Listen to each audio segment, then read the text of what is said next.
जो class 7th की science की क्लास में आप सभी का एक बार फिर से स्वागत है बच्चों। हम पढ़ रहे थे चैप्टर नंबर 2 रेसों से वस्त्र तक। बच्चों इस चैप्टर को पढ़ते समय हम लोगों ने जाना कि जो पौधे हैं उनसे प्राप्त जो रेशे हैं उन्हें पादप रेशे और जंतुओं से प्राप्त रेशों को जांतव रेशे कहा जाता है। तो इनसे प्राप्त रेशों के बारे में हम जान चुके हैं और ऊन किस तरीके से प्रदान किया जाता है, ऊन प्रदान करने वाले जंतु कौन कौन से हैं, इनके बारे में भी हम इसके पहले की वीडियो क्लासेस में पढ़ चुके हैं। ऊन किस तरीके से तैयार किया जाता है, उसके कितने चरण हैं, तो 6 चरण जो थे बच्चों उसके बारे में भी हम लोगों ने इसके पहले की वीडियो क्लासेस में जान लिया है। आज हमें पढ़ना है रेशम कीट का जीवन चक्र और रेशम हम किस तरीके से प्राप्त करते हैं इस बारे में। तो चलिए बढ़ते हैं। सबसे पहले बच्चों हम जानते हैं रेशम क्या है। तो रेशम एक प्राकृतिक रेशा होता है जो कि रेशम कीट के कोकून से प्राप्त होता है। जो पुराने ज़माने में रेशमी वस्त्र वगैरह जो बनते थे वो राजसी वस्त्र होते थे और रेशमी वस्त्र जो होते थे हल्के होते थे, चिकने होते थे, मजबूत होते थे और टिकाऊ और सुंदर से भी दिखते थे।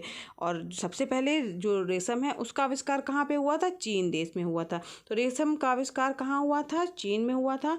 वर्तमान समय में भी बच्चों विश्व का सर्वाधिक रेशम जो है वो उत्पन्न करने वाला देश कौन सा है? चीन ही है। और भारत भी व्यावसायिक स्तर पर बहुत अधिक लगभग 13% जो है वो रेशम का उत्पादन करता है, लेकिन चीन जो है वो सबसे ज़्यादा उत्पादन करता है रेशम का। अब हम जानते हैं रेशम कीट का जीवन चक्र कैसा होता है। बच्चों यहाँ पर आप चित्र देख रहे होंगे, यहाँ पर एक नर जो है वो बना हुआ है रेशम का कीट और यहाँ पर मादा रेशम कीट बना हुआ है जो कि वयस्क है। ठीक, तो रेशम कीट जो होता है वो जनरली किन पेड़ों पर पाला जाता है? वो है सहतूत, अरंडी, ओक, ये जो पेड़ हैं इन पर जो है रेशम के कीट को पाला जाता है। जो मादा रेशम कीट है, ये जो आप देख रहे हैं बच्चों ये वाली ना, तो ये कीट जो है वो सैकड़ों की संख्या में जो है अंडे देती है। जो सहतूत की पत्तियों की निचली सतह पर, यहाँ पर देख रहे हैं आप सहतूत की पत्ती दिख रही है, तो इसकी जो निचली सतह होती है वहाँ पर जो है इसके अंडे जो हैं वो चिपके होते हैं। जो रेशम का कीट जो मादा रेशम कीट है वो सहतूत की पत्तियों की निचली सतह पर जो है वो अंडे देती है।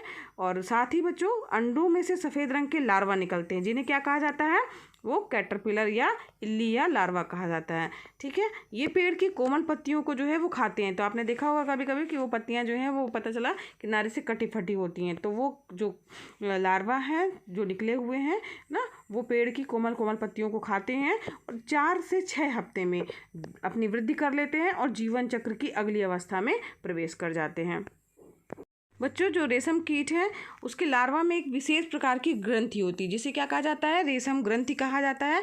और इस ग्रंथि से जो है वो महीन जो है लसदार एक पदार्थ जो है वो निकलता है, स्रावित होता है, जो कि प्रोटीन युक्त होता है। और लार्वा जो है वो 8 अक्षर की तरह, जैसे अंग्रेजी का लेटर 8 होता है ना, उसके आकार में आगे से पीछे की ओर गति करते हुए अपने चारों ओर इस लसदार पदार्थ को लपेटता जाता है, जो हवा के संपर्क में आने पर सूख करके रेशम के रेशे के रूप में बदलता जाता है। इस बीच लार्वा जो है वो किस में बदल जाता है? प्यूपा में रूपांतरित हो जाता है। और रेशम के जो रेशे हैं लिपटे हुए, प्रत्येक पुपा जो है एक सफ़ेद गोलाकार संरचना में बंद हो जाता है। तो गोलाकार संरचना में बंद हो जाता है और जो ये प्यूपा युक्त गोलाकार रचनाएं हैं उनको क्या कहा जाता है? कोया या कोकून कहा जाता है। क्या कहते हैं बच्चों? कोया या कोकून कहते हैं। और कोकून के भीतर ही प्यूपा जो है वो विकसित होता है और वयस्क होकर के रेशम के कीट में बदल जाता है। ठीक, तो अंत में रेशम कीट जो है वो कोकून के रेशे को काटते हुए बाहर निकल आता है और अपना नया जीवन चक्र प्रारंभ करता है।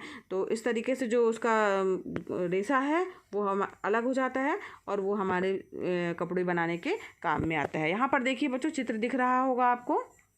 जो यहाँ पर देखिए ये बनाया गया है आपका रेशम कीट का जीवन चक्र।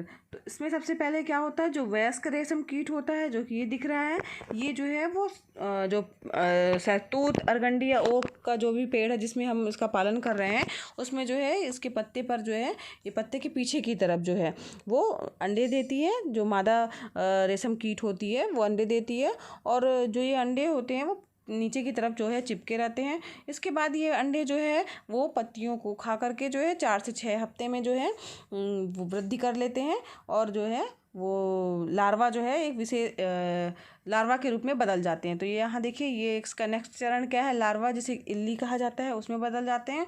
इसके बाद जो इल्ली जो है उससे क्या बनता है, कोया या कोकून बनता है। तो यहाँ पर जो है ये कोया जो है या कोकून जो है वो प्यूपा में रूपांतरित है। प्यूपा जो है वो एक गोलाकार आकृति होती है ना, उसको कोया या कोकून कहा जाता है। जो ये गोलाकार जो है यानी सफ़ेद रंग का गोलाकार संरचना होती है, जिसमें जो है वो जो रेशम के जो रेशे होते हैं उससे लपेटते हुए जाते हैं। तो यहाँ पर देखिए ये कोकून है, इसी के अंदर जो है वो प्यूपा विकसित होकर के जो है वो रेशम कीट के रूप में बदल जाता है। और इसके बाद जो है वो रेशम कीट जो है वो जो ये इसके रेशे हैं इसको काटते हुए जो है वो बाहर निकल आता है, और फिर उसके बाद धीरे धीरे करके वो वयस्क रेशम कीट बनता है। फिर यही प्रक्रिया जो है वो चलती रहती है। तो इस प्रकार से वो अपना नया जीवन चक्र जो है वो प्राप्त कर लेता है। और जो बचा हुआ जो रेशम है वो काटते हुए जो बाहर निकला हुआ है ना रेशम के, तो वो रेशम का जो है प्रयोग करके हम क्या कर लेते हैं, वो वस्त्र बना लेते हैं, जो कि हल्के, चिकने, मजबूत, टिकाऊ होते हैं और सुंदर भी होते हैं। इस प्रकार से बच्चों आप लोगों को ये रेशम कीट का जीवन चक्र समझ में आ गया होगा, किस तरीके से ये बनते हैं और उनका पालन कैसे किया जाता है। तो अब हम चर्चा करते हैं कि जो रेशम कीट है उनका पालन किस तरीके से किया जाता है और उसे क्या कहा जाता है। बच्चों, जो रेशम कीट का पालन है तो इसका जो साइंस है, रेशम कीट के पालन का जो साइंस है, विज्ञान है, उसे क्या कहा जाता है, रेशम कीट पालन या सेरीकल्चर कहा जाता है। तो जो भारत है उसमें प्रमुख सेरीकल्चर के जो केंद्र हैं वो कर्नाटक के मैसूर में है और बेंगलुरु में है। ठीक है, कर्नाटक के अतिरिक्त भी बच्चों इसके केंद्र हैं सेरीकल्चर के। तो आंध्र प्रदेश, तमिलनाडु, पश्चिम बंगाल, जम्मू कश्मीर और असम में भी जो है वो रेशम का उत्पादन होता है। उत्तराखंड में नैनीताल तथा हल्द्वानी में भी रेशम कीट जो है वो पाले जाते हैं, उनका पालन किया जाता है। असम और झारखंड में कई किसानों का प्रमुख जो व्यवसाय जो है वो क्या है, रेशम कीट का पालन करना ही है। वो पेड़ों पर रेशम कीटों को पालते हैं। नर कीट की तुलना में मादा कीट जो है वो आकार में क्या होती है, थोड़ी सी बड़ी होती है और एक बार में कितने सैकड़ों अंडे देती है। किसानों के द्वारा इन अंडों को सावधानीपूर्वक कागज अथवा कपड़े की पट्टियों पर इकट्ठा करके और रेशम कीट पालकों को बेच दिया जाता है। और जो रेशम कीट पालक रहते हैं इन अंडों को जो कीट पालक गृह है उसमें उचित ताप व नमी में रख देते हैं, जिससे कि अंडों में से अधिक लार्वा निकल आए। तो लार्वा के आगे के विकास के लिए जो है वो बांस की बनी ट्रे पर शहतूत की जो कोमल ताजी पत्तियां हैं उनको बिछा दिया जाता है और अनेक संख्या जो है वो संख्या में लार्वे जो हैं उसके ऊपर रख दिए जाते हैं। इसके बाद क्या किया जाता है बच्चों कि जो ट्रे में जो शहतूत की जो ताज़ी पत्तियां उसमें लार्वे बिछा दिए गए। अब इन जो लार्वा होते हैं इन पत्तियों को खाते हैं ना, रात दिन खाते रहते हैं और धीरे धीरे करके जो है वो अपना विकास करते हैं और आकार में बड़े हो जाते हैं और मोटे हो जाते हैं। बीच बीच में जो ट्रे की सफाई कर दी जाती है, फिर नई पत्तियों को रख दिया जाता है ताकि वो अपना भोजन प्राप्त करते रहें। लगभग 25 से 30 दिन, ठीक है, जब 25 से 30 दिन हो जाते हैं तो लार्वा जो है वो पत्तियों को खाना बंद कर देते हैं, यानी अपना विकास कर लेते हैं और कोकून बनाने के लिए जो है वो बांस के छोटे छोटे कक्षों से बाहर आने लगते हैं। और इसके लिए बांस की ट्रे में छोटी सी रैक या टहनियाँ रख दी जाती हैं, जिससे कोकून जुड़ जाते हैं। इसके बाद क्या होता है बच्चों कि कोकून से रेशम प्राप्त किया जाता है। अब कैसे प्राप्त किया जाता है, तो जो पूर्ण कोकून बन जाते हैं फिर उन्हें क्या कर लेते हैं, हम इकट्ठा कर लेते हैं और रेशम प्राप्त करने के लिए जो प्यूपा जो है उससे वयस्क कीट बनाने से पूर्व ही जो कोकून है उसको एकत्रित करके उबलते पानी में 95 डिग्री सेल्सियस से 97 डिग्री सेल्सियस तक लगभग 10 से 15 मिनट के लिए जो है वो क्या कर दिया जाता है, डाल दिया जाता है। इससे जो कोकून के चारों ओर लिपटा हुआ रेशम है ना, रेशम के बीच का चिपचिपा पदार्थ है, वो क्या होता है, वो घुल जाता है और रेशम के जो रेशे होते हैं वो अलग अलग हो जाते हैं। इस प्रकार से जो रेशम अधिक लंबे और उच्च कोटि के होते हैं। और ध्यान देने वाली बात यह है बच्चों कि यदि प्यूपा से वयस्क कीट बन जाता है तो वह कोकून के रेशों को काटते हुए बाहर निकल जाता है। अब जब काट देगा तो उसकी जो रेशम होंगे वो क्या रहेंगे, छोटे रहेंगे, तो काटने ना पाए उसके पहले ही जो है ये प्रक्रिया कर ली जाती है। ऐसे कोकूनों से प्राप्त रेशम की गुणवत्ता जो होती है, जो अपने आप जो विकसित होकर और काट के बाहर निकलते हैं, तो उसकी रेशम की गुणवत्ता जो होती है वो बहुत अच्छी नहीं होती, निम्न स्तर की होती है। रेशम के रूप में प्रयोग करने के लिए कोकून में से रेशे निकालने की प्रक्रिया क्या कहलाती है, रेशम की रीलिंग कहलाती है। ठीक है। इस प्रक्रिया में लगभग 4 से 8 कोकून के रेशों को एक साथ मिला करके रेशम का धागा बनाया जाता है। रीलिंग विशेष मशीनों के द्वारा की जाती है और रेशम के धागों के सुंदर रंगों में रंगाई कर दी जाती है। फिर इसके बाद क्या होता है, जो बुनकर होते हैं वो रेशम के जो रेशम है उनसे रंग बिरंगे धागों से जो है रेशमी वस्त्र को बनाते हैं, बुनते हैं। ठीक है। तो रेशम कीट के विभिन्न किस्मों से अलग अलग प्रकार के रेशमी धागे प्राप्त किए जाते हैं और ये जो धागे होते हैं वो चिकनाहट, चमक, मजबूती आदि में भिन्न भिन्न होते हैं। सबसे प्रचलित जो रेशम है वो शहतूत के रेशम कीट से प्राप्त किया जाता है।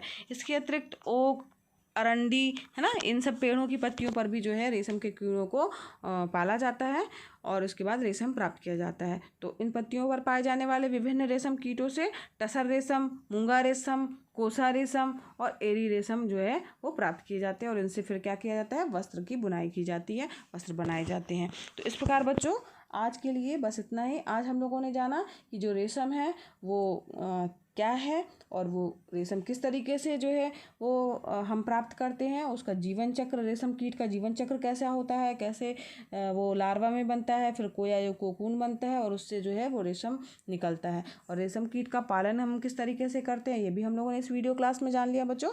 और जो रेशम कीट का पालन करने के बाद जो कोकून होता है उसके द्वारा हम रेशम जो है वो किस तरीके से प्राप्त करते हैं, अच्छा रेशम, उच्च गुणवत्ता वाला रेशम हम या लंबे लंबे रेशम जो है वो किस तरीके से प्राप्त करते हैं, उसके बारे में भी इस वीडियो क्लास में हम जान चुके हैं। आज के लिए बच्चों बस इतना ही। और अगर बच्चों पढ़ाना पसंद आ रहा हो तो वीडियो को लाइक कीजिएगा, चैनल पर नए हैं तो चैनल को सब्सक्राइब कीजिए बच्चों, साथ ही बेल आइकन भी प्रेस कीजिएगा ताकि नए वीडियो का नोटिफिकेशन आपको सबसे पहले मिले। और बच्चों ये वीडियो क्लासेस एकदम फ्री है, निःशुल्क है, तो आप भी इसका लाभ लीजिए, दूसरे बच्चों को भी शेयर कीजिए ताकि वो भी इसका लाभ ले सके। धन्यवाद बच्चों, मिलते हैं नेक्स्ट वीडियो क्लास में।